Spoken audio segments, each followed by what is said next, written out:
Hello everyone. In the last video, we started our topic mind body dualism, the theory given by Descartes.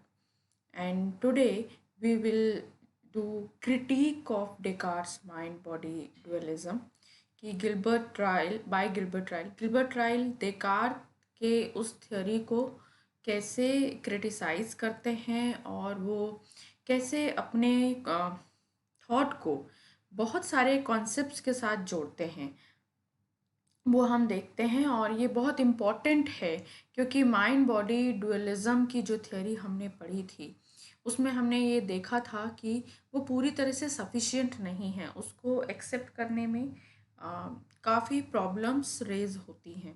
तो आज हम देखते हैं कि वो प्रॉब्लम्स क्या हैं अकॉर्डिंग टू गिलबर्ट राइल।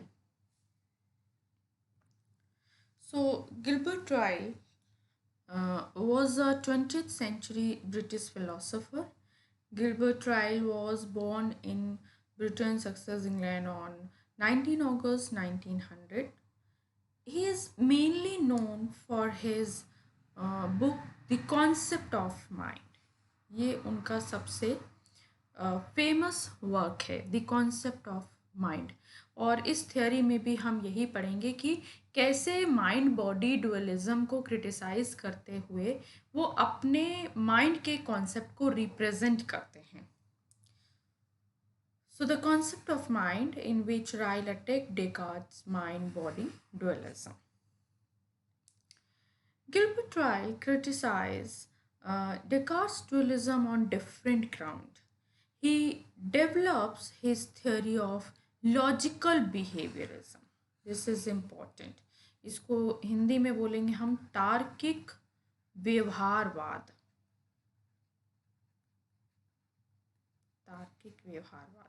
और philosophical and sometimes analytical behaviorism by rejecting Descartes' dualistic philosophy. According to Ryle, for Descartes, the soul and the mind are taken to be the same. Descartes believed to be the two parts of person. वो ऐसा मानते हैं कि एक human being के दो part होते हैं, एक माइंड और दूसरा body. And Ryle calls this dualistic theory as official theory. ये बहुत इम्पोर्टेंट है ऑफिशियल थ्योरी को समझना, क्योंकि ऑफिशियल थ्योरी को ही वो अपने पूरे बुक में या अपने वर्क में क्रिटिसाइज करते हैं। तो ये ऑफिशियल थ्योरी क्या है? ऑफिशियल थ्योरी जो डेकार्ट ने जो थ्योरी दी थी, जो डुअलिस्टिक फिलॉसफी उन्होंने दी थी, डुअलिस्टिक थ्योरी या फिर माइंड बॉडी डुअलिज्म आप कुछ भी बोल सकते हैं, उसे राइल ने एक नाम दिया और वो नाम था ऑफिशियल थ्योरी, यानी आकारिक सिद्धांत भी आप कह सकते हैं। हिंदी में अलग अलग टर्म्स आपको मिल सकती हैं। पूरा थ्योरी पढ़ने से पहले हम ये देखते हैं कि कौन कौन सी टर्म आपको समझना ज़रूरी है जब हम ये गिलबर्ट राइल की फिलॉसफी पढ़ें।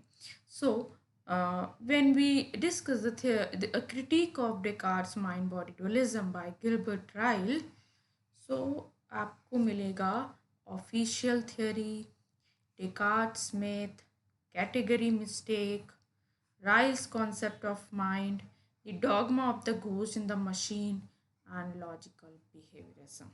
ये जो कॉन्सेप्ट्स हैं ये एक दूसरे से जुड़े हुए हैं,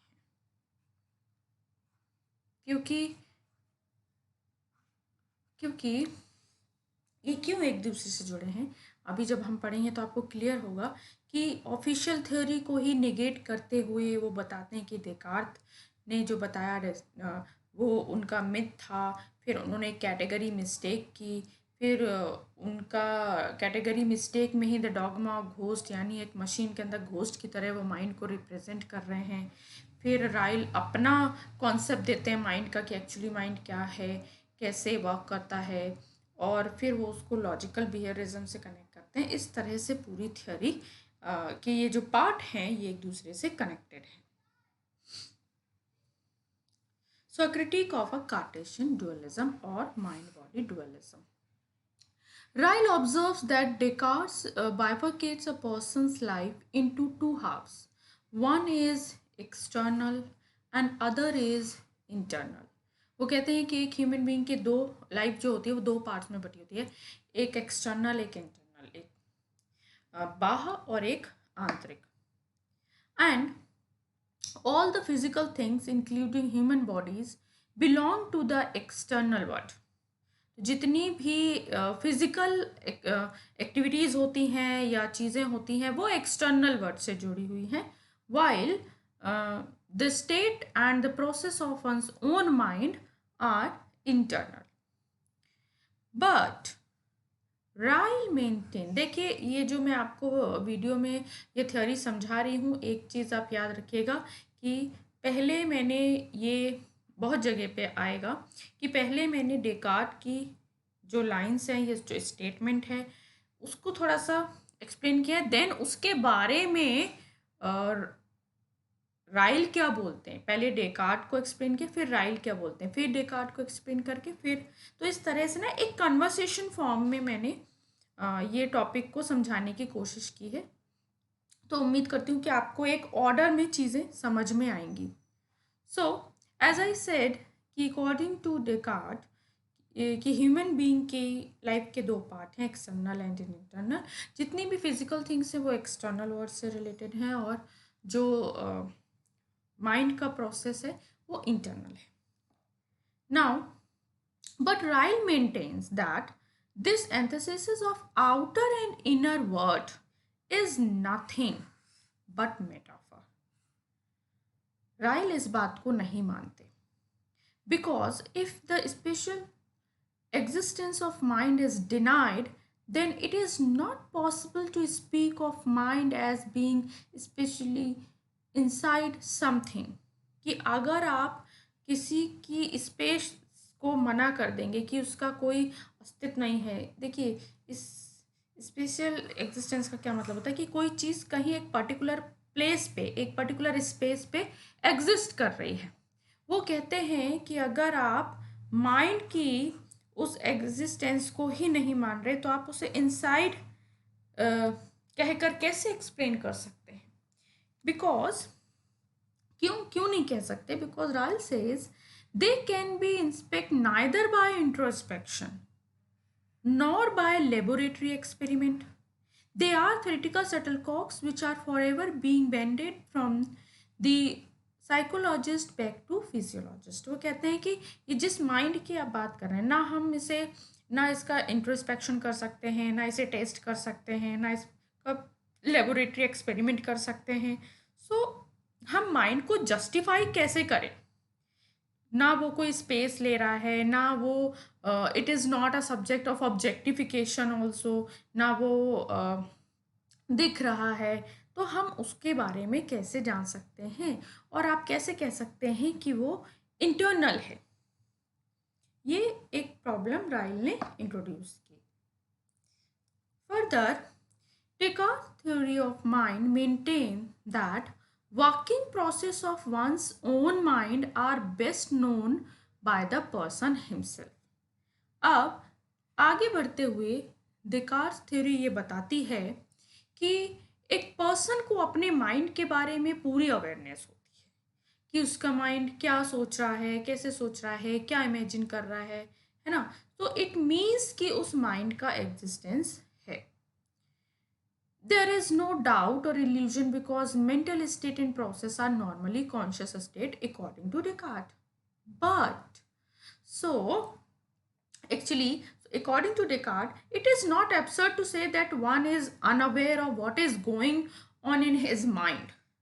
कि डेकार्ट के अकॉर्डिंग ऐसा हो ही नहीं सकता कि किसी को ये ना पता हो कि उसके माइंड में क्या चल रहा है. सो माइंड एग्जिस्ट करता है. बट अगेन राइल क्या बोलते हैं इस पे? राइल maintain that official theory fails to prove the existence of other minds than one's own. कि चलो ठीक है, अपने बारे में, अपने माइंड के बारे में तो आप कह रहे हैं तो पता है, लेकिन what about others' mind? दूसरों के दिमाग को तो हम ऑब्जर्व नहीं कर सकते ना. It cannot rightly claim to discover that the other mind possess individual characteristic because mind are not publicly observable. Even it does not occupy space and are not subject to mechanical law. This is his analysis of the official theory, which he calls Descartes' myth. इसलिए जो राइल हैं उन्होंने Descartes की इन बातों को, इन thoughts को क्या नाम दिया? डेकार्ट्स मिथ. ये क्या है? डेकार्ट के झूठ हैं और कुछ नहीं. Therefore, Ryle's philosophy is a refutation of Descartes' claim of mind-body dualism. For Ryle, it is better to hold that a person is a body or is a mind, but not both. या तो वो body हो सकता है, एक person या तो body हो सकता है या तो माइंड हो सकता है, लेकिन दोनों नहीं हो सकता. जैसा डेकार्ट ने बोला कि एक पर्सन, माइंड एंड बॉडी दोनों का कॉम्बिनेशन होता है, ये नहीं हो सकता according to Rahul. So for Rahul it is better, जैसा कि मैंने अभी कहा, it is better hold that a person can be only one, mind और body. Because it is like the faces of the coin which must be either heads or tails. ये एक सिक्के की तरह है जो एक समय पे एक ही हो सकता है. Further category mistake. अब कैटेगरी मिस्टेक क्या है? तो राइल कहते हैं कि डेकार्ट ने अपनी थ्योरी में एक कैटेगरी मिस्टेक की है. Ryle stress that Descartes has made a big mistake which is named by Ryle as a category mistake. Ryle says that Descartes represent the mind belongs to a logical category. ऐसा राइल कहते हैं कि Descartes ऐसा सोचते हैं कि उन्होंने mind को एक कैटेगरी दी है, एक लॉजिकल कैटेगरी दी है, but in actual sense the mind belongs to another. According to Ryle, Descartes misinterpreted the substance which is responsible for conscious or mental activity. So, according to Ryle, क्या problem है इस बात में? अगर mind को एक अलग ऑब्जेक्ट या एक अलग सब्सटेंस वो मान रहे हैं तो क्या प्रॉब्लम हो सकती है? Instead of posting that the human brain is the root of consciousness, Descartes invented the mind. But Ryle believes that the fact of conscious can be linked to the brain. There is no need to invent another substance like mind. तो कहते हैं कि राइल क्या कहते हैं? कहते हैं कि ये जितनी भी मेंटल एक्टिविटीज़ हैं ये एक्चुअल में ह्यूमन ब्रेन से कनेक्ट हैं, and human brain is related to the body, और we can say it is a part of body. So जितनी भी कॉन्शियस एक्टिविटी है या कॉन्शियसनेस है वो ब्रेन उनके लिए रिस्पॉन्सिबल है. लेकिन डेकार्ट ने क्या किया है? डेकार्ट ने गलती कर दी कि उसके लिए माइंड को इन्वेंट कर दिया है. माइंड की ज़रूरत ही नहीं थी. So Ryle favours a form of reductive materialism. ये रिडक्टिव मटेरियलिज्म ये क्या है? Where the human mind is reduce to the brain.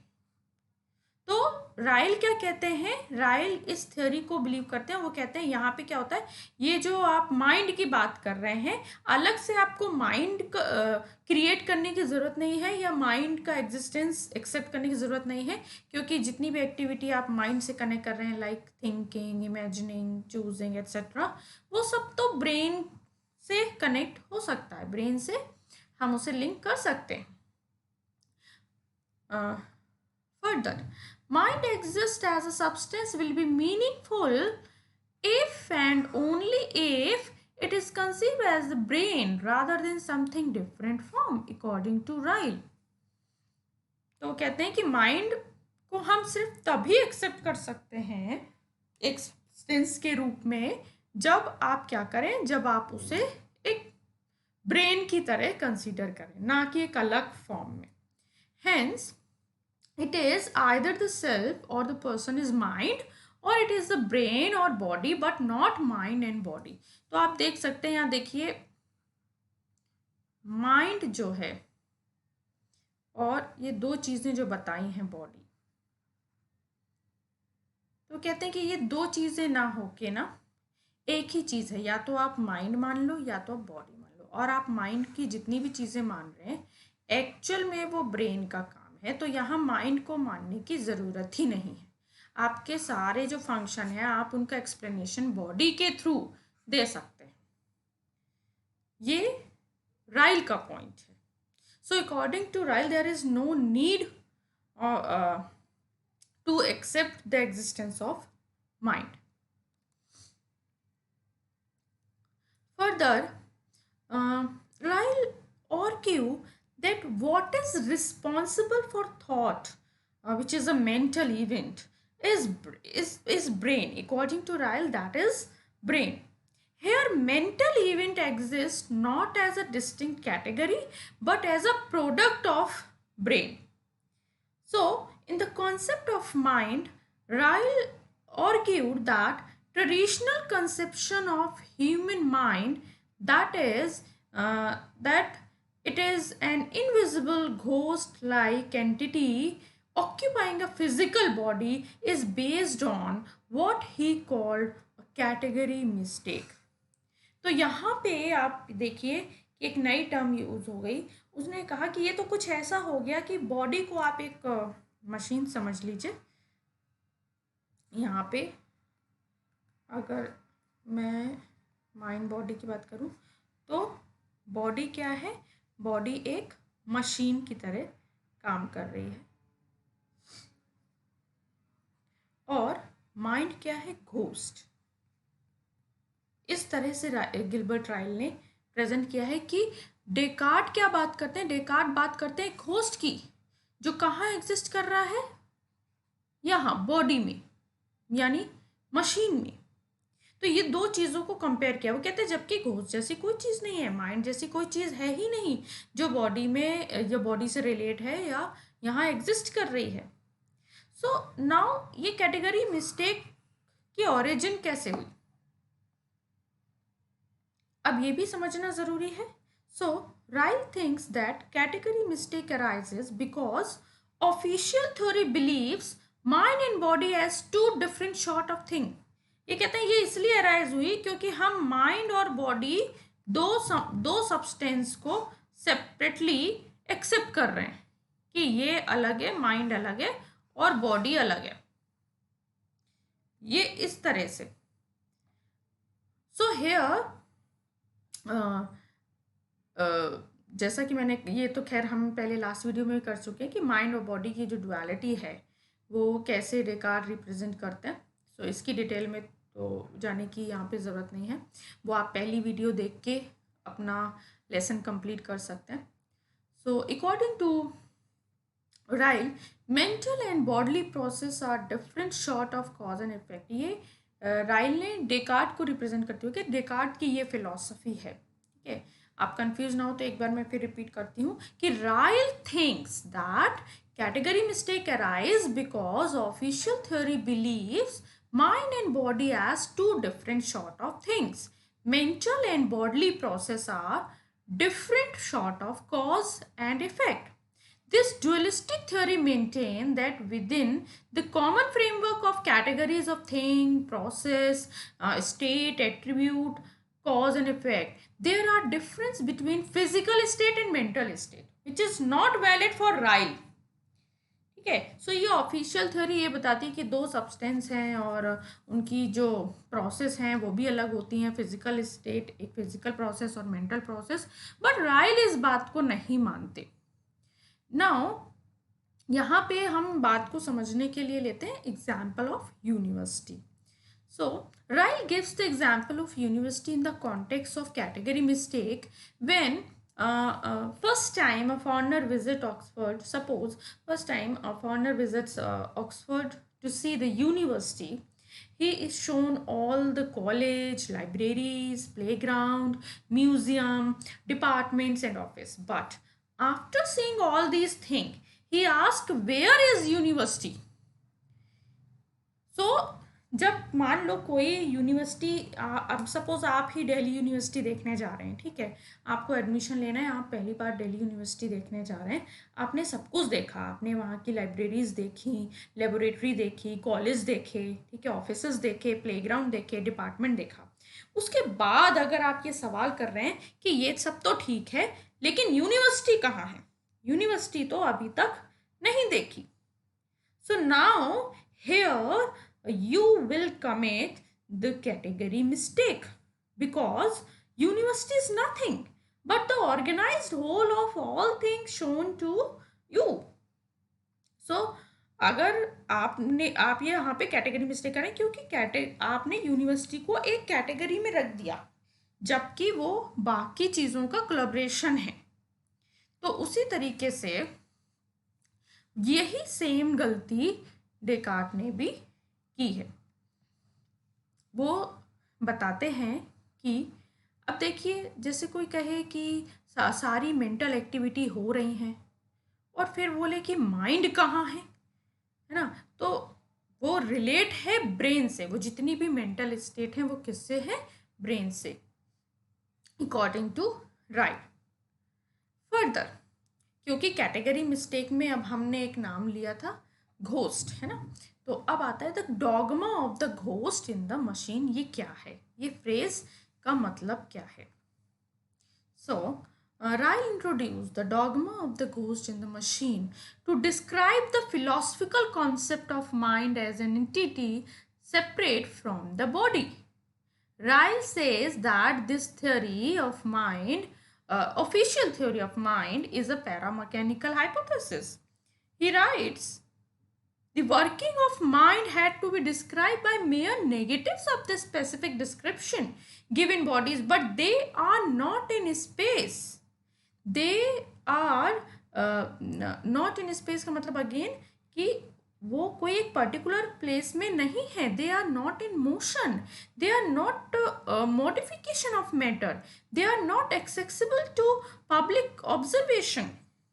ऐसा कुछ भी नहीं हो रहा, मतलब हम उसे किसी भी तरीके से ऑब्जर्व नहीं कर पा रहे, जैसे कि हम घोस्ट को नहीं ऑब्जर्व कर पाते. सो Ryle deny the fact that mind are merely ghosts put into the machine or body. Rather, he believes that mind are themselves ghost machine. कि ये जो माइंड का कॉन्सेप्ट है डेकार्ट ने जो भी बताया है वो कुछ नहीं है, वो सिर्फ एक घोस्ट जैसा कॉन्सेप्ट है. So Cartesian theory holds that mental act determine physical act and that volitional act of body must be caused by volitional act of mind. तो डेकार्ट के अकॉर्डिंग कि जितने भी मतलब हमारे वॉल्यूशनल एक्ट का मतलब जो हमारी विल से कनेक्ट हो, ठीक है, कि जितने भी एक्ट होते हैं वो कहीं ना कहीं लिंक होते हैं माइंड से, क्योंकि ये दो अलग सब्सटेंस है. जैसे कि उन्होंने बताया था कि ये दोनों एक दूसरे को इफेक्ट कैसे करते हैं, पीनियल ग्लैंड के through. So this theory according to Ryle is myth of the ghost in the machine. तो यहाँ पे राइल ने एक अलग टर्म यूज कर ली, the myth of the ghost in the machine.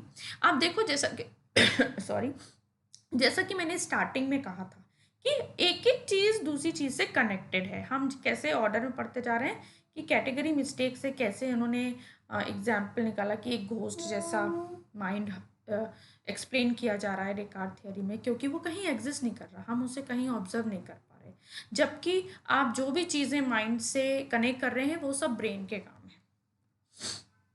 सो अब ज़रूरत है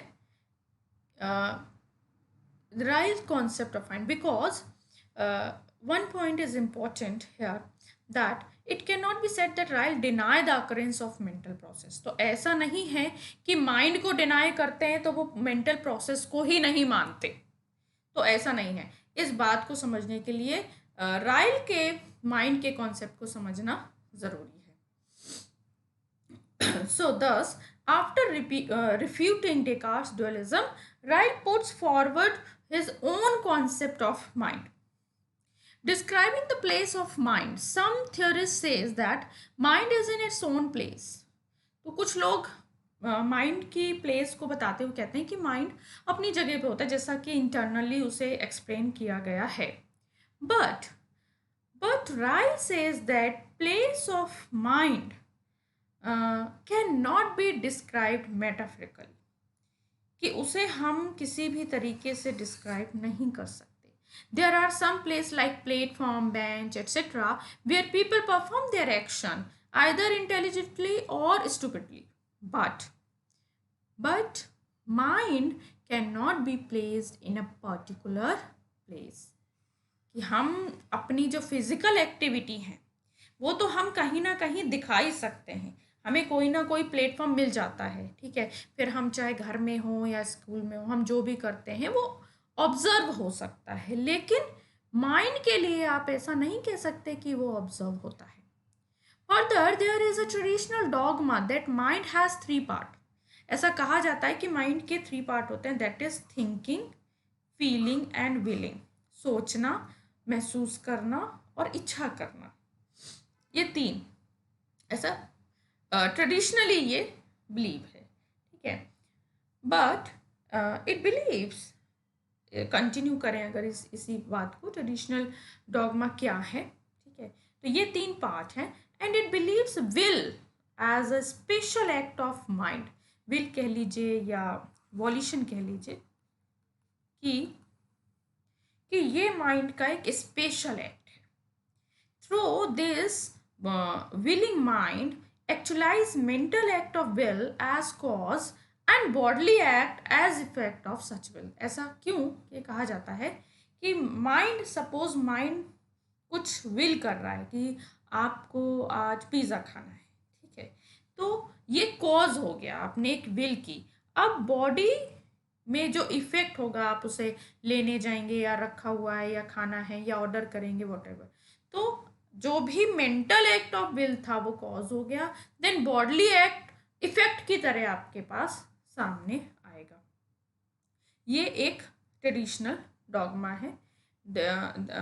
here the willing, the वोल्यूशन act of mind is very important.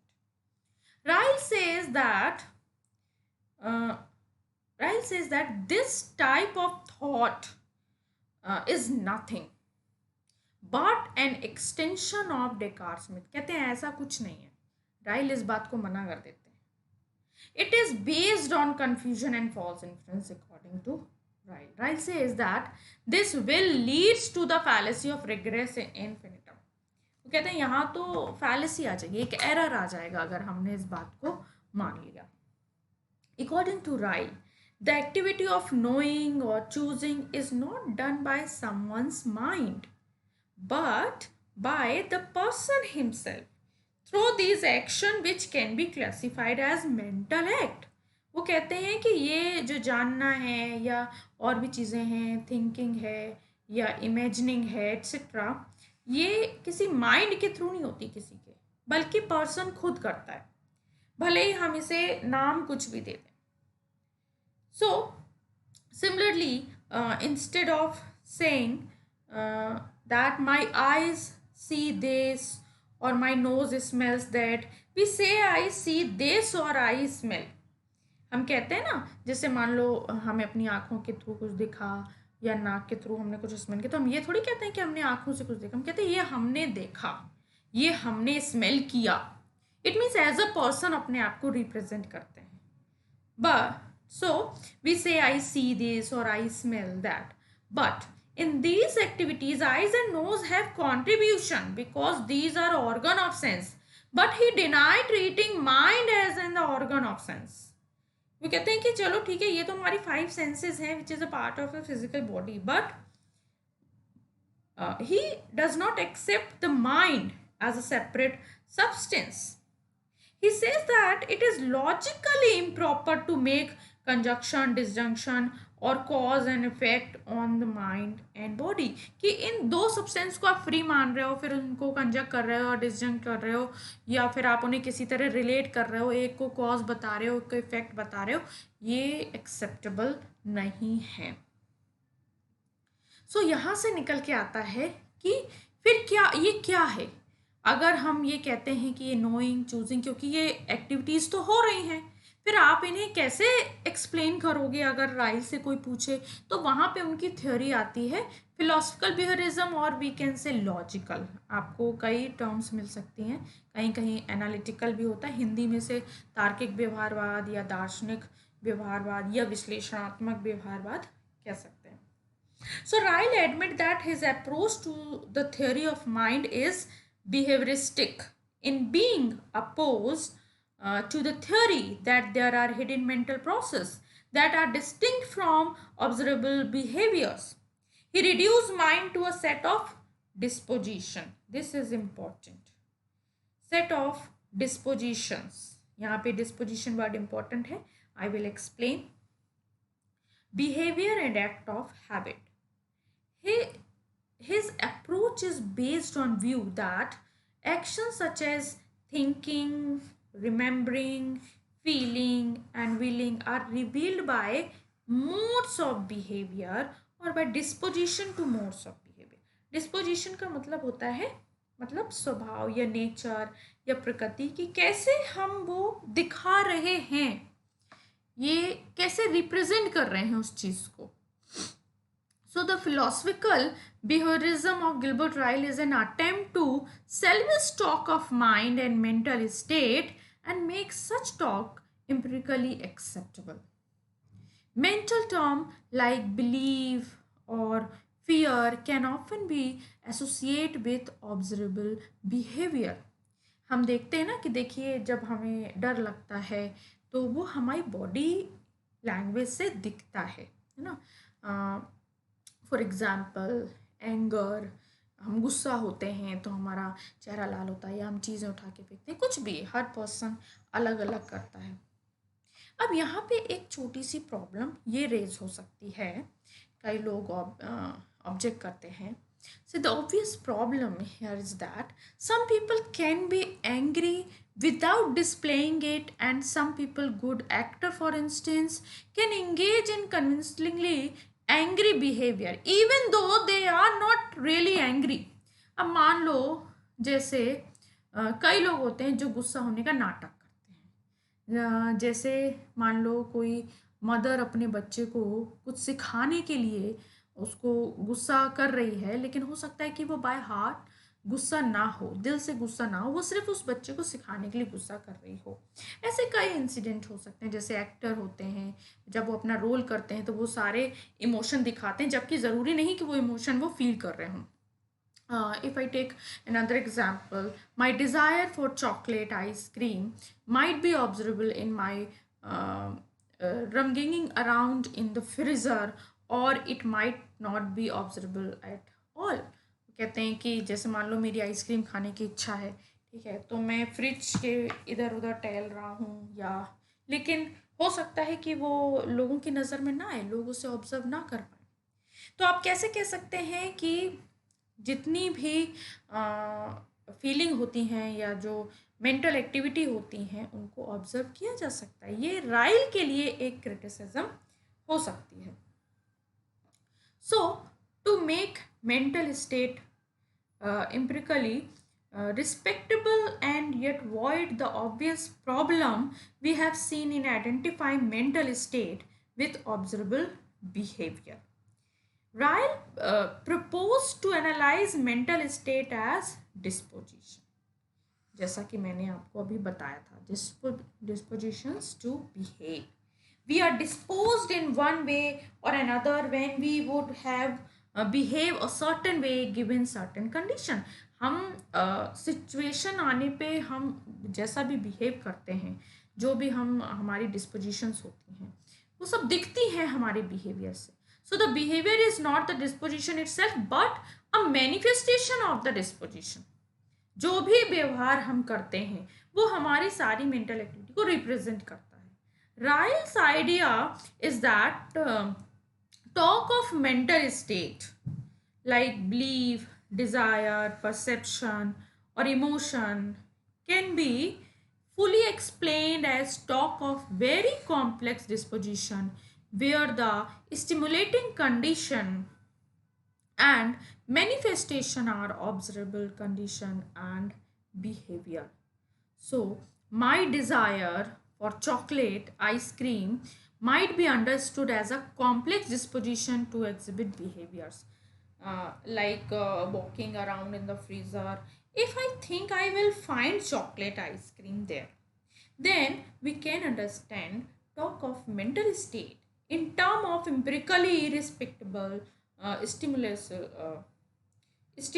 response disposition. तो आप देखो कि जितनी भी ऐसे मेंटल एक्टिविटी होती हैं वो कहीं ना कहीं से हमारे बिहेवियर से शो हो जाती हैं. So if I conclude, so thus, Ryle's main intention is to prove that the Descartes' dualistic theory wrongly refers to something as private entity when there is nothing of such type. Thus, the supposition of existence of two words of inner and outer, of private and public, of physical and psychical, is strongly criticized by Ryle. Ryle does not deny the existence of mind. Rather, he criticized the way in which Descartes explained it. तो ऐसा नहीं है कि राइल mental activity को accept ही नहीं करते. वो कहते हैं ऐसा कुछ है ही नहीं, लेकिन वो उसे किससे, ब्रेन से कनेक्ट बताते हैं. वो कहते हैं कि माइंड की ज़रूरत ही नहीं है, क्योंकि ब्रेन को हम ऑब्जर्व कर सकते हैं बट माइंड को हम ऑब्जर्व नहीं कर सकते. इसलिए तो ये था पूरा राइल का कॉन्सेप्ट ऑफ माइंड, और या फिर राइल के थ्रू क्रिटिसिज्म किसकी, माइंड बॉडी डुअलिज्म की. Thank you so much. In the next video, we will do the method of doubt given by Descartes.